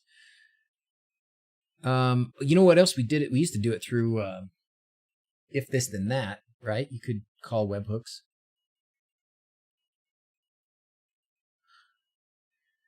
I thought there was a way to do it in Home Assistant. I thought Home Assistant had like a. Is there a way to trigger a simple webhook? Recently stumbled over Home Assistant. Researching. That's 2017. Things have changed. Webhooks. I added a webhook. I don't want to call a webhook. Post webhooks via Home Assistant using. There you go. Thank you, Mark.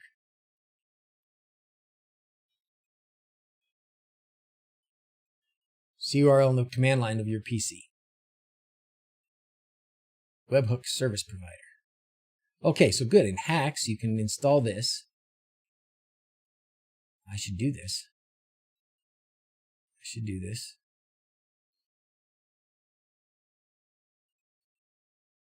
Install via Hacks. Once installed, select the repository and copy the address to this. Search in Hacks. Yeah, let's do that. Okay. So Hacks. This is good stuff. This is good.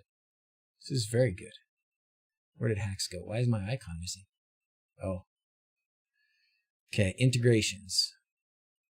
Search, explore, and add repositories. Let's try this webhook one.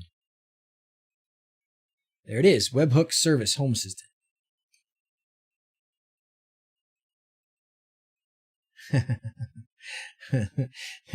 This is for if this then that. That is what we used to use, or what I used to use. Install this repository. Install. Dismiss all these new ones. Webhooks pending restart. Okay, so we're gonna update. We're gonna update Hacks as well. For my own sake, and we're gonna get some more Dr. Pepper.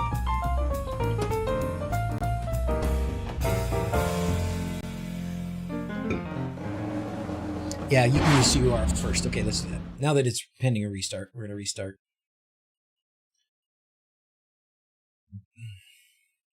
I know there's like, what is it, like M or something? Can't remember what the thing is. I haven't had to do this in a long time. Okay. Oh, I already did that. Sorry. That's what I want. Okay. So let's do it. Terminal.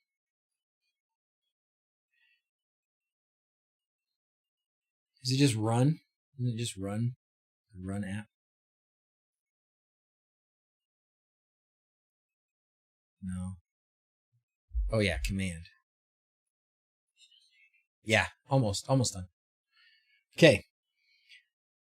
CURL, right?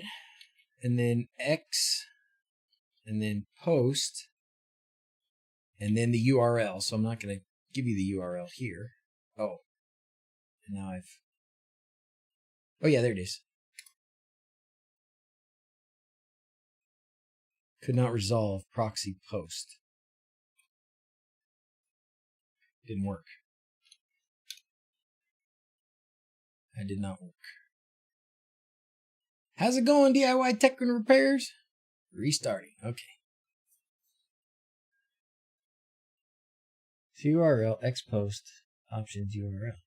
Why did that not work? Oh, maybe I didn't do a capital X. Does that have to be a capital X?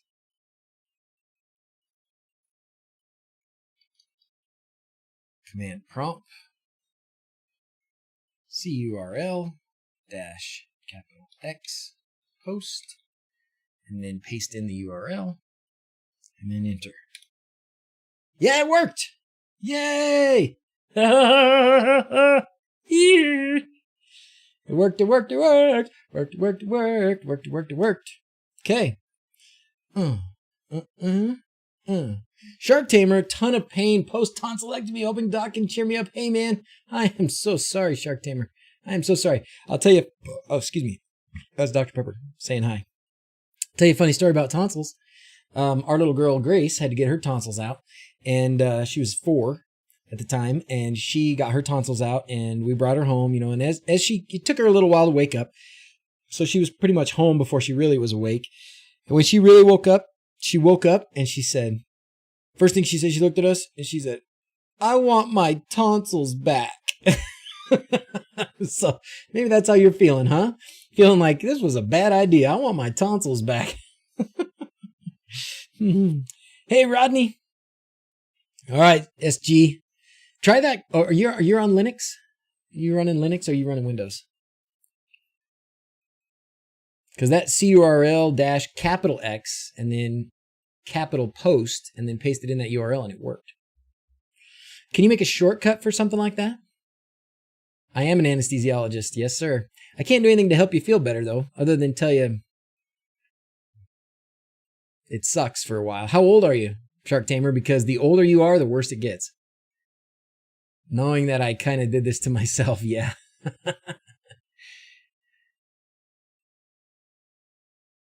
What is this, Chris? I don't know what you mean. You can use an online post-test service. Oh, okay, an online post-test service. Yeah. Well, I thought 33. Ooh, ouch. Glad I had my tonsils removed young. Video of tonsil stone gets me. Ugh. Yeah, the older you get, the harder it is. All right, let's check out this Hacks. Let's check out this integration now that Hacks is restarted. Integrations. WebHook server integration.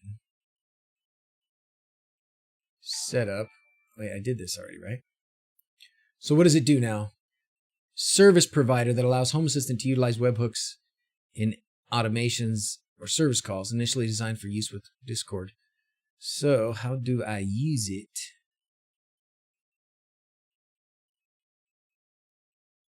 Install. Once installed, select customer repositories, copy the address. Simply add webhook service to your configuration.yaml file. Oh. Use the webhook service and then basic webhook service and automations to post JSON data to a webhook. Okay, so you got to go into the configuration.yaml then and add this. Do I run MQTT? I do. I certainly do. Is there a way to get all those small Xiaomi Bluetooth temp Hume sensors to connect without the hub or gateway? I don't know about Bluetooth ones. The Zigbee ones do, but you have to have a hub. I don't know the Bluetooth. I don't know about those. I don't know. Maybe I think you're thinking of the Zigbee ones.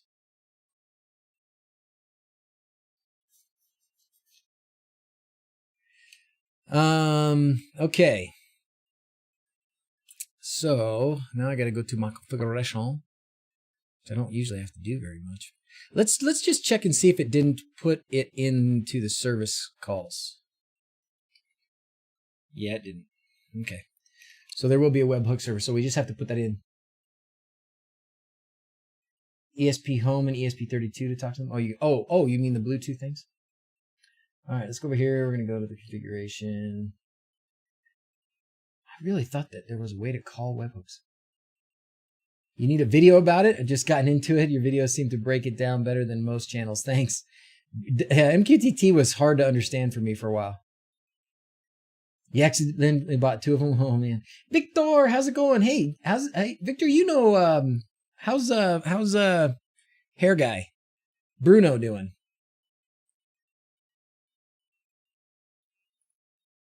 All right, let's go. Let's see. Log history, ESP Home hacks, Node-RED, Tasmo backup, Visual Studio Code. That's what we want. Kind of annoying thing about this, since ESP32 has low power BLE, uses quite a lot better resources. You can talk to 3 of them with 1 ESP. Configuration.yaml. All right, and then I guess we just need, so according to this, we need to go simply add webhooks service to your configuration.yaml. All right, so we're going to copy that. I don't think there's any sensitive data in here, it doesn't look like, so I'll let you guys see this. I'm just going in here. I don't have much in my configuration. I got a few things. And I'm just going to paste in webhook service. That's it. And then I'm going to save it. And then I'm going to close it. And then I'm going to restart again. What was it like? I thought it was M. No. Is it E? No. It's not S. D? I thought it was M. Huh. Oh well. Back to the old way. Can't remember. The button. There's a magic button you can press. Should work just fine. Restart again.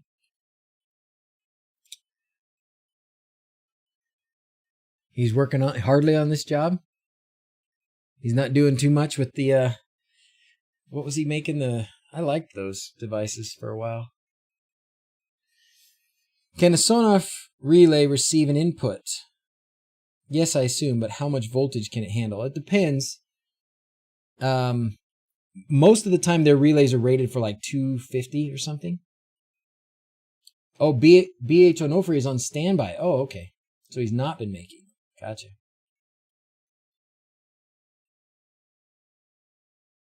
Most of them say 240 volts, Ikafar. Most of the time it's either 10 or 16 amps, 10 or 15 amps, and then magic button C, then reset. Ah, C, that's the button.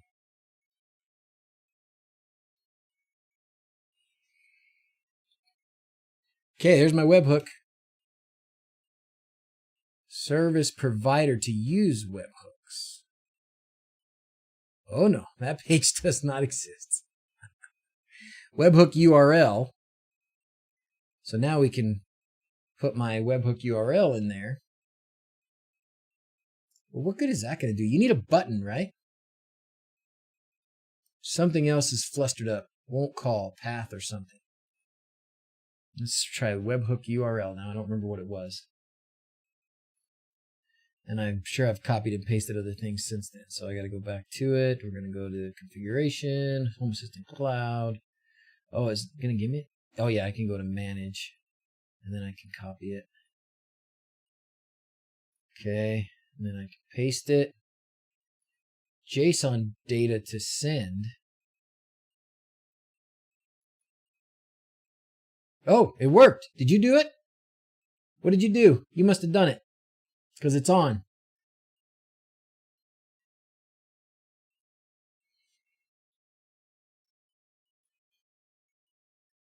Oh, and it worked for me too. I just put a 1 in the JSON data and it worked. And then go to YAML mode. And so then you can take this service call and you can make a button out of it. Let's try again. Yeah, it works. Sweet. Yes. Incidentally, for anyone suffering random crashing lockups, try a different Raspberry Pi. It took me months to figure out that it was to blame. Several choice words have been used for it. Sorry, Metal Wolfie. That sucks. You didn't do it? Okay. All right. Well, let me send you what I got here.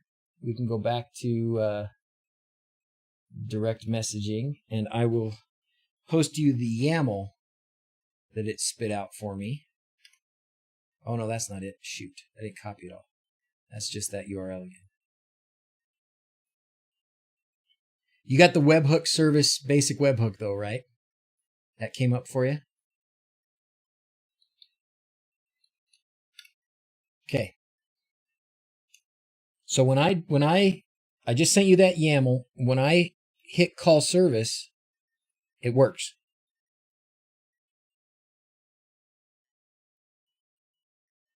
So if I were to make a button, so if I were to go to like my overview, and I'll go to my lab and I'll make a new button, edit dashboard, add a card, add a button. If I just go to editor, let's see, type action. Oh, let's see, let's go back here. Let's try that again. Button. Because what I want to do is call a service. I don't want to toggle. Yeah, call service. And the service is going to be the WebHook. You skip that. And then for the data, I just put a 1. All right. And then the target, that's the WebHook. I don't know why that's there. You don't need an entity in it. And then that should do it. You were distracted? You were distracted? Who needs... maybe I need a paging button to page you.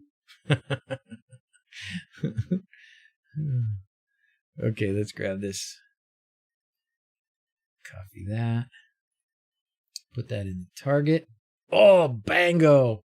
No likey. No likey.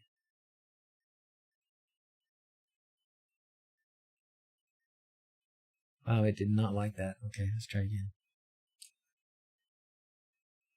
Show code editor, tap action, call service.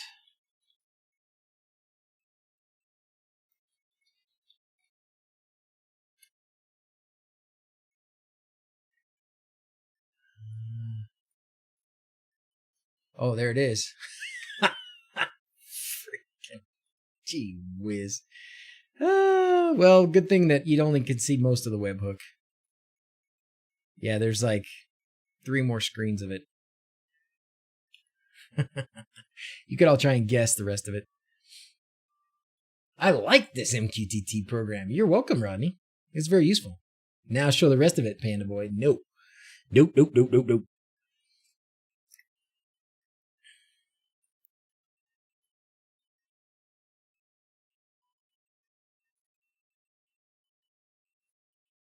All right, we're going to go here. We're going to go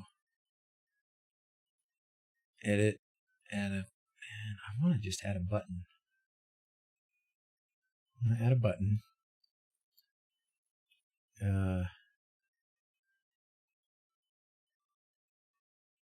I guess you could also, you can make it an input boolean or automation or something as well, I guess. But, oh, maybe I didn't need it inside. Let's see. Tap action, call service, show code editor. Oh wait, no, let's go back. Visual editor. Service is going to be the webhook service integration. JSON data is just a 1. Webhook URL. I should just be able to paste that in. Let's just paste that in.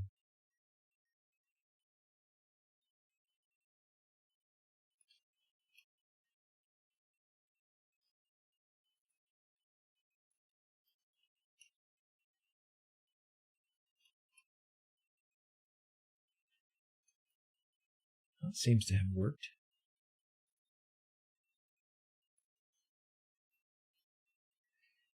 All right, that must be this one.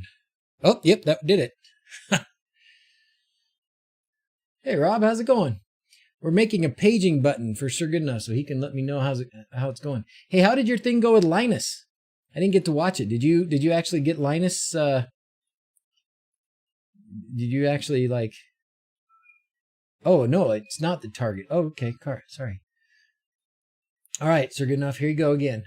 This is like the whole button. Now it's going to say the entity is the toy room lights. I think you can. I don't even know if you have to have an entity, but okay. Oh no, I took it out. Yeah, that's it. So if you make a button on your Home Assistant that has that there, you should be golden. And you should be paging me.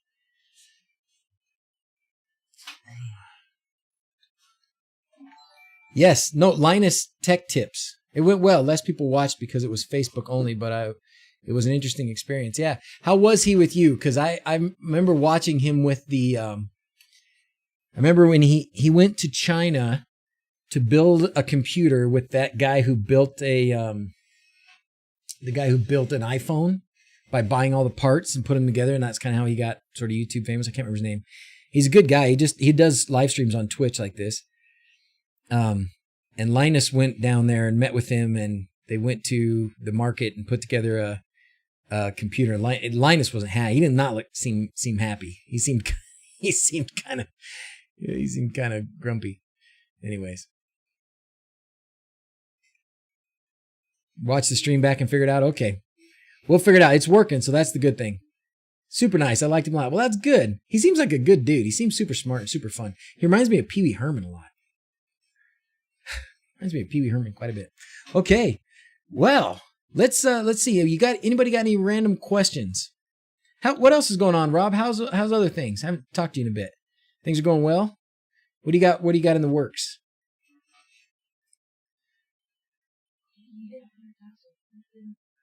That's a good question. I still haven't got nothing about the plaque. No, let's look right now. I still haven't got my plaque. What's up, YouTube? Where's my plaque? Oh, wait, there's a notification thing. Great Scott. Did you blur? No, this is just like people posting things. Nothing important. Nothing important. Your purchase membership, sign up, appearance, dark settings. Restricted mode. I got nothing from YouTube still. Nothing. Has Rob gotten it yet? Yeah, he got his a long time ago. He's 250, something like that. Everything is great. Trying to make a bunch of baseline videos about the best types of sensors, water, motion, contact, etc. Awesome. That's good. That's good. Your name sounds like initials flipped around, spelled out lull. Banner at the top of your creator dashboard. Nothing, man. Nothing. Maybe I'm not looking at my creator dashboard. Manage videos. All I've got is the thing that says, here's your chance to make YouTube better for creators. Take this quick survey. That's all I got. Oh, maybe that's not the dashboard. Maybe this channel dashboard. Protect your Google account. Ideas. Nothing. Turkeys. All right. Well, I'll have to contact them myself. It's been a while now. I mean, come on. It's been weeks. I got to hurry before people start dropping.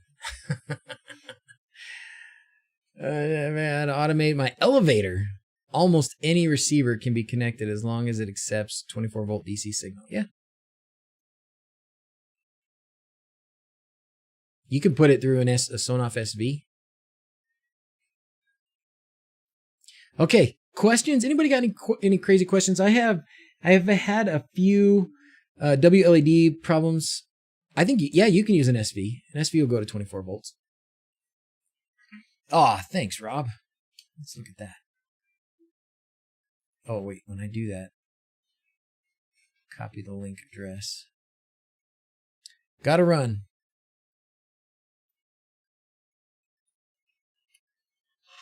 Let's celebrate your hard work. Get my reward. Yes.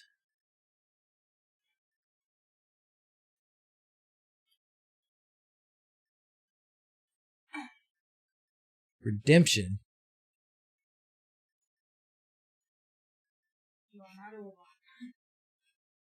Follow these instructions. Get started. Enter the redemption code. Your redemption code is located in the Creator Studio notification from us that directs you to this site. The validation code is case sensitive. All right, I got to find my validation code. First view review of this product. Let's see what we got here. Oh, an LED panel by PoE technology. Oh, is this a Unify? So this is a Unify PoE LED panel. How big? 2 foot by 2 foot square drop ceiling grid. Wow. CRI greater than 80. 100 lumens per watt. Total brightness 2300 lumens. Wow. So this is definitely going to be a 1. That's a lot. Well, I don't know what I would do with a 2 foot by 2 foot panel, but it looks cool.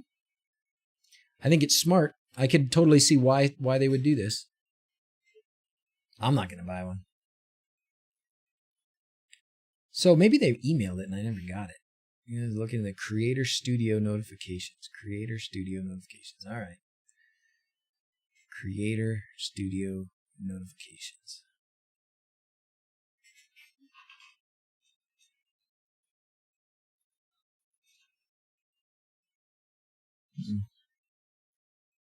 Oh, I'm being paged. I'm being paged. I'm being paged. They're good enough. You did it. Unless somebody else figured out all this stuff. So you got your new Sonoff switch thing. Done anything else with it? No, I haven't done anything else with it. I just kind of played with it and put it away for now.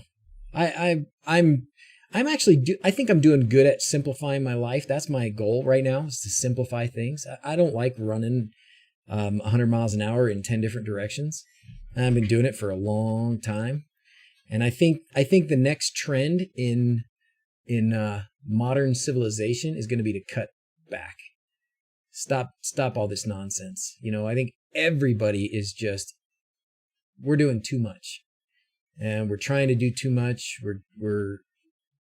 We need to stop and smell the roses some more. So my goal, I'm being robbed. My goal is to back up. You did it, sir. Good enough. You paged me.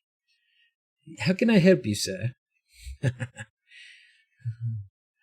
Often have too little time to flick through an hour streams. I know. Be able to timestamp topics in future videos. Don't have to, but it would be so helpful. I know, chicken frienders. It would be helpful. I mean to. Errored because no data in the string. So did you get that fixed? Oh, no data in the string? And the string just needs to be a 1. I just put a 1 and it worked.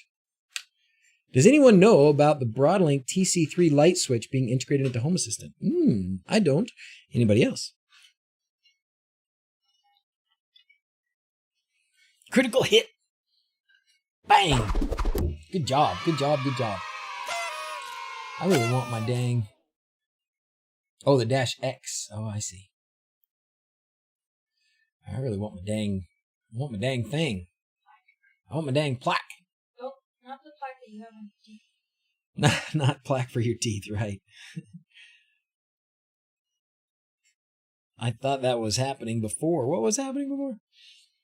I've been around for a while. Never seen anyone use it. Bought a bunch of Pixel Pro V4 using it with X lights, but requires a beta version of WLED.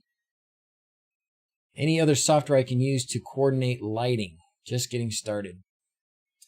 Resting Griffin. So, if you're really going to use X lights, and if that's going to be your main focus, your main thing you want to do is X lights and big shows, then you should look at Culp or Falcon boards.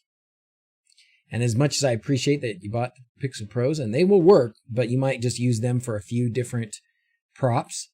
But your main show should probably be running with Culp, and then you'd be running Ethernet cables out to your devices and stuff.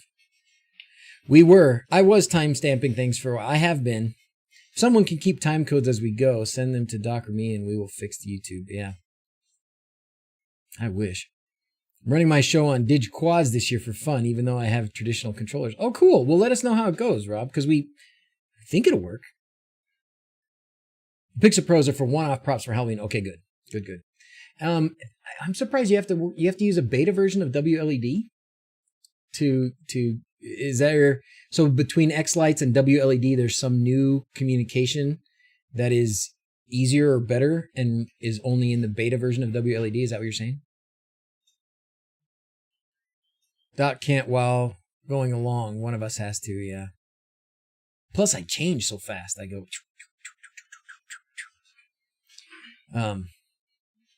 Good Harmony Hub alternative for Home Assistant.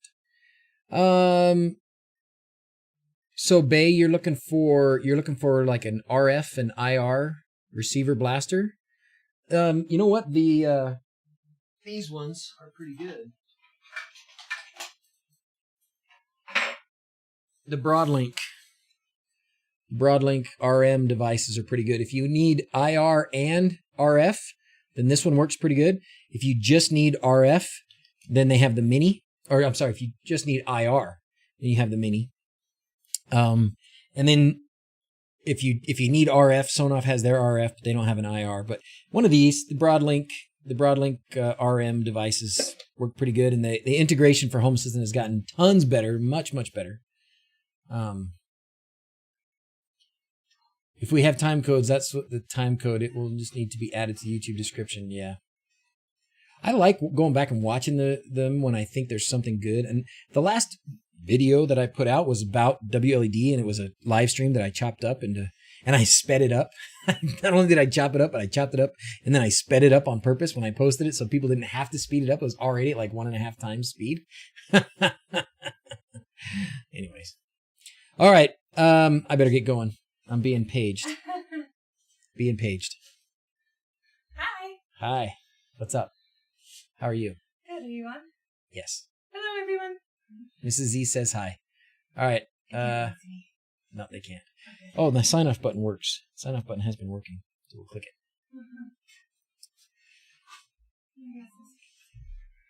It's time for sign off. Mostly manual programming last I checked. They've gotten really better. They've gotten a lot better, Ikafar. I did something. It's been a while, but we did it on a stream. Gosh, it's been quite a while. It might have been last year. Might have been during COVID even.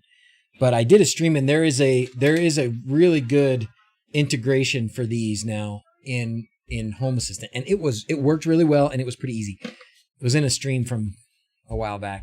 I mean, maybe you can search through the streams and try and find Broadlink. Don't run Home Assistant on Windows, otherwise a PC is better than a Pi. All right. Okay, create a script that collects YouTube time codes based on the chat. Every time a certain user posts time code, it makes a list. Whoa, Chris, tell us how we do this. Chris S. Let's continue that conversation in Discord and get that working. Broadcom just learned each program per product. Each command per product. I mean, yeah, so basically when you get the Broadlink set up with the Home Assistant integration, you tell it to learn, and then you push the button on your remote, it'll learn the code, you name it, and the next time you want to control it from Home Assistant, you can. So, okay. Luis is great Broadlink tutorial. There you go. Awesome. Okay, how are we going to sign off, kiddies?